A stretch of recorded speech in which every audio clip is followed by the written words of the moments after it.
Selamat pagi saudara-saudara sekalian.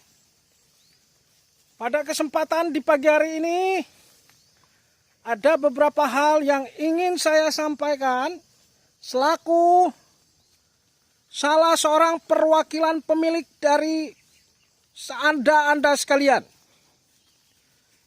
Oleh karena itu, maka Anda dikumpulkan pada hari ini, di pagi hari ini, untuk menampung aspirasi.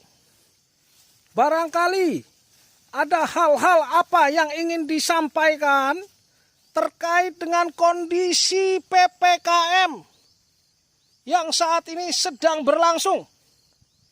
Untuk kebaikan, loh kok malah pergi? Halo, weh. Apa itu?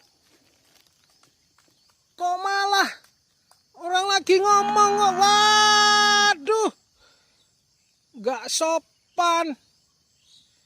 Kita lagi serius kok malah ditinggal pergi, malah di-EEI.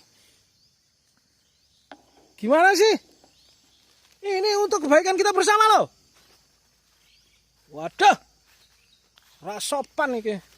Yo, wes. Assalamualaikum.